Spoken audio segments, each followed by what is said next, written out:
हमने corner point तक काम कर लिया था। तो ये मैं क्वेश्चन दिखा रहा हूँ। आपने क्वेश्चन नंबर 1 पहले आपने लाइनें ड्रा की, एलिमिनेट किया, उसके बाद कंडीशन दिखाई, ठीक है, और उसके बाद शेडिंग कर ली। फिर मैंने कॉर्नर पॉइंट समझाया था। तो आज हमने समझना था मैक्सिमाइज़ और मिनिमाइज़।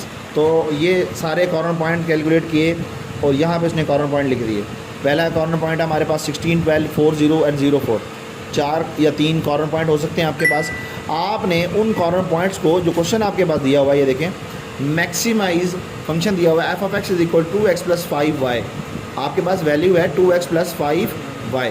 तो आपने इसमें हर कॉर्नर पॉइंट को पुट करना है। x की जगह पे x की वैल्यू, ठीक है, ये देखें, पहला कॉर्नर पॉइंट 4, 0, तो x की वैल्यू, फिर y की वैल्यू, सॉल्व किया, आंसर 8 आया। इसी तरह दूसरा कॉर्नर पॉइंट, इसका आंसर क्या आया 20। फिर तीसरा कॉर्नर पॉइंट और इसका आंसर क्या आया बेटा 92। आपके पास इसी तरीके से हर कॉर्नर पॉइंट पुट करने के बाद आंसर आएंगे।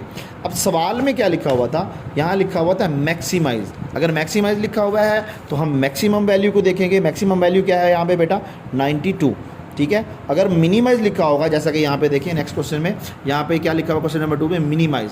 तो ये हमने सॉल्व करने के बाद इसकी मिनिमाइजेशन देखनी है कहाँ पे है। तो ये पॉइंट निकालें, 2 कॉर्नर पॉइंट्स हैं हमारे पास, ठीक है, और ये पहला पॉइंट पुट किया, इसका जवाब 4, दूसरा पुट किया, उसका जवाब 15। तो यहाँ पे मिनिमम का कहा गया था, तो हम मिनिमम देखेंगे। मिनिमम वैल्यू क्या है 4।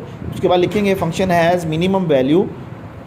बेटा मिनिमम था या मैक्सिमम था? हाँ सॉरी, मैक्सिमम है, मैक्सिमम का ही है ये भी। इसके बाद ये भी मैक्सिमम का ही है। मिनिमम वाला दिखाएं जी, मिनिमम वाला किधर है।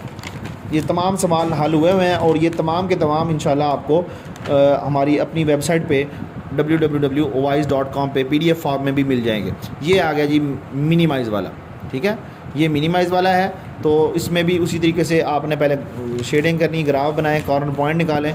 अच्छा, कुछ क्वेश्चन ऐसे भी हैं, जैसा कि ये क्वेश्चन है, स्पेशल केस होते हैं कि इसमें कॉर्नर पॉइंट निकलेगा ही नहीं।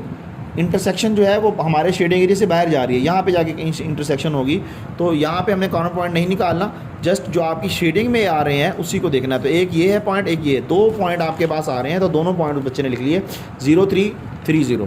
तो दोनों को पुट किया। अब सवाल पे क्या था, मिनिमाइज़। तो एक आंसर 3 आया, दूसरा आंसर क्या आया 6। तो क्या लिखेंगे, z इज़ मिनिमम वैल्यू 3 है उसकी, ऐड किस पॉइंट पे है 0, 3 पे। तो आपने पूरी स्टेटमेंट लिखनी है इसी तरीके से। तो ये आपका क्वेश्चन कंप्लीट हो जाएगा। चैप्टर नंबर 5 इसके साथ हमारा ख़त्म हो चुका है। मज़ीद MCQs जो हैं वो आपके वहाँ पे सोल्यूशन के साथ अपलोड कर दिए जाएंगे। अपना ख्याल रखिएगा। अल्लाह हाफ़िज़।